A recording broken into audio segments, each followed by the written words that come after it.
In 2023, the United States Surgeon General did something that stopped a lot of people in their tracks.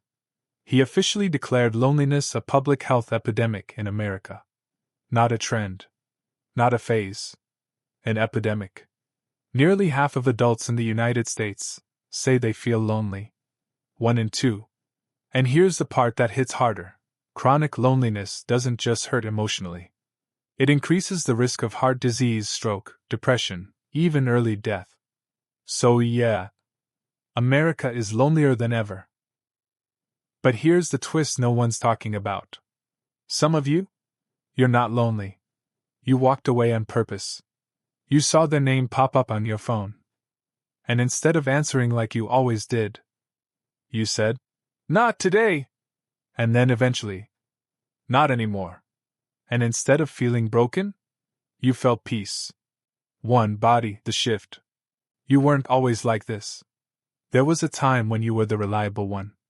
The friend who picked up at 2 a.m. The family member who kept the peace. The partner who absorbed everyone else's problems like a sponge. You were the emotional first responder. Every crisis. Every meltdown.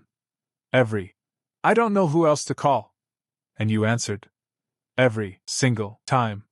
You listened to the same complaints. Gave the same advice.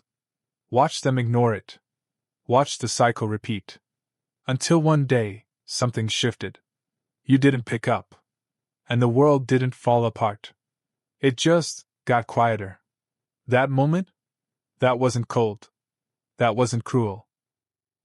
That was your nervous system protecting you. 2. Where it started. But here's the deeper question.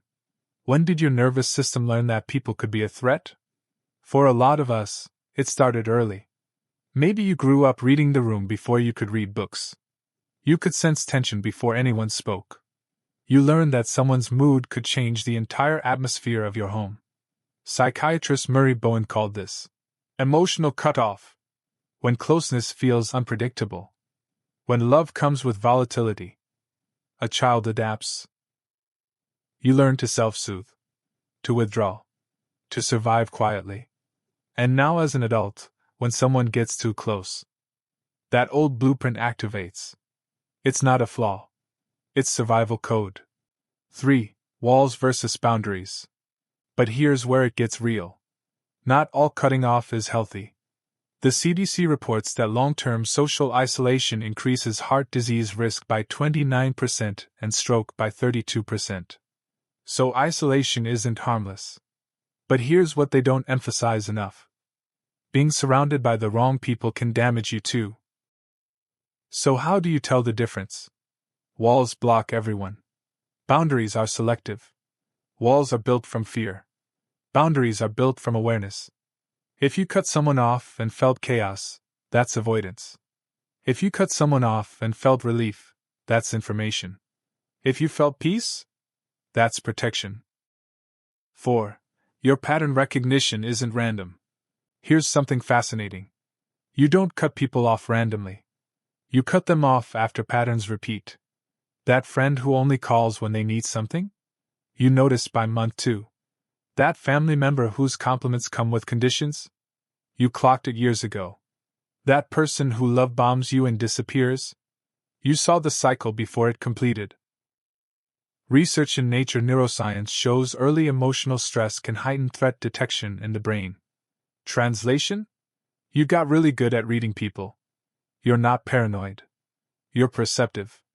Your brain has processed thousands of hours of data. And when it says, "This person will drain you," you've learned to listen. 5. Loneliness versus solitude. Society might label you isolated, withdrawn, antisocial. But those labels assume something is missing. Here's a better word. Solitude. Loneliness is the absence of connection you crave. Solitude is the presence of peace you chose. You're not sitting alone wishing someone would call. You're sitting in your space. Thinking clearly for the first time in years. Your phone is quiet. And that quiet feels like relief, not rejection.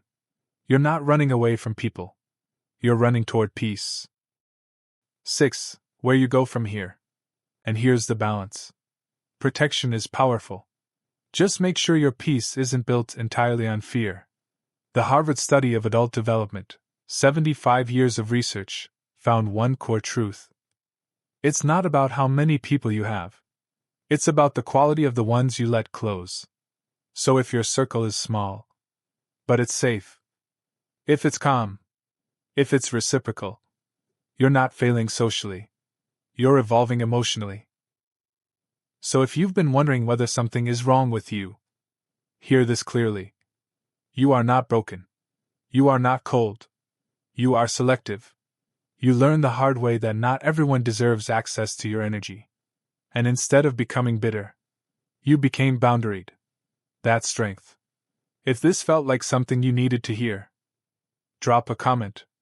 I read them. And if you're building a peaceful life, even if it's a quiet one, protect it. Peace is rare.